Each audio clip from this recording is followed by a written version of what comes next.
safety when you're going foraging for mushrooms, there's really only one rule, and that is, if in doubt, don't ever eat anything you don't know what it is or you're not sure what it is. Even if you just got like 0.1% of doubt about it, don't bother. There's plenty of easily identifiable mushrooms you can eat. I found some lovely little puffballs. This is a little pear-shaped puffball. These don't look like mushrooms because they don't have gills underneath. What happens is, as they get older, they get darker in colour. This one's a little bit darker. And as the outside begins to disintegrate, the inside, which is full of spores, any drop of rain or animal or anything that squeezes it, and out comes a puff of spores. At that stage they're no use to eat, but at this stage, the smaller the better in fact, they're absolutely wonderful, just sliced up and fried in butter. So these are going to be my mushroom store for the next few days. When I'm picking something that is edible for myself, I never take everything that's there, always leave some to reproduce and for other people to see. I tend to take a few small ones but leave a lot of little ones coming, and leave all the old ones because there's no point picking them anyway, they're not going to be edible. And also be very careful not to damage the habitat that they're growing in, because lots of other creatures are relying on that habitat as well, not just me for my mushrooms. We found some chanterelles. We've got some and they're very nice and they're very delectable to eat as well. They're slightly different from other groups of mushrooms.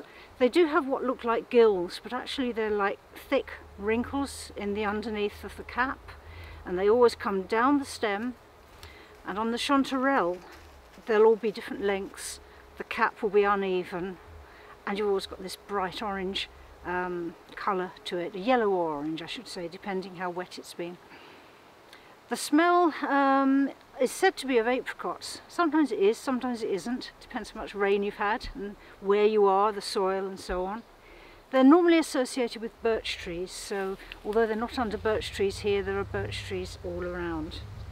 There are mushrooms that could be mistaken for chanterelles if you really weren't looking carefully, and some of those are deadly.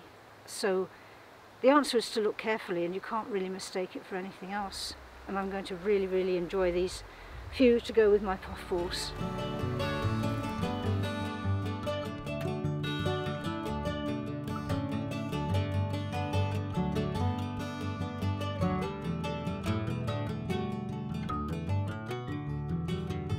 Well, this is a brown birch bolete, one of the boletus family, in which you'll also find the cep and other edible species.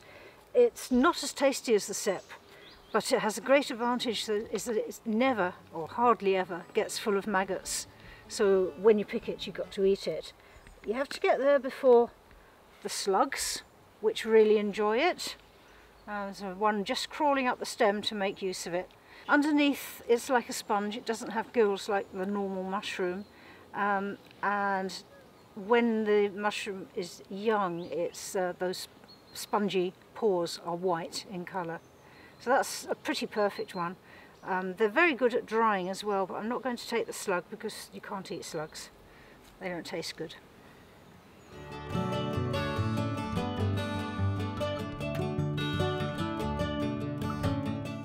This one is a little bit too old for us to eat. It's an ink cap.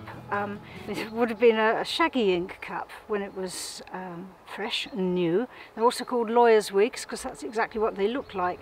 But as they develop, the gills auto-digest and produce this black ink which contains the spores. You have to get them before the gills start to turn black, while they're still white or cream coloured. And they're just like sort of a long oval in that stage, and they're absolutely delicious fried in butter and served on toast for breakfast.